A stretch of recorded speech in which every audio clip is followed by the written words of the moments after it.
Hello বন্ধুরা, আজকে আমি এসেছি আমার কানাডা এক বন্ধুর বাড়িতে। ওদের বাড়ি বেণুগোপাল স্বামী পুজো হচ্ছে। আমি জানতাম না যে ছোট্ট গোপালের পুজোতে এরকম যজ্ঞ হয়, কিন্তু সাউথ ইন্ডিয়ায় হয় আসলে।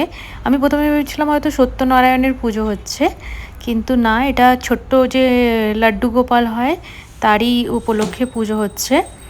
আর খুবই সুন্দর একটা যজ্ঞের আয়োজন হয়েছে এবং আমিও সেই যজ্ঞের মধ্যে এবং পুজোর মধ্যে সমস্ত কিছুতেই পার্টিসিপেট করলাম এবং দেখলাম যে রিচুয়ালসগুলো।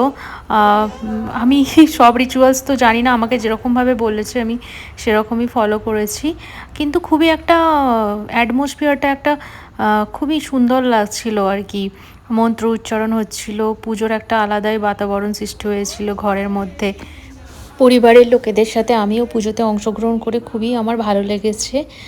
আর পুজো শেষে আমাদের এরকম প্রসাদ দেওয়া হয়েছিল, আর সব শেষেও আমাকে এরকম দুগালে হলুদ লাগিয়ে সিঁদুর পরিয়ে এই গিফটটা দিয়েছে, কলা আর পান।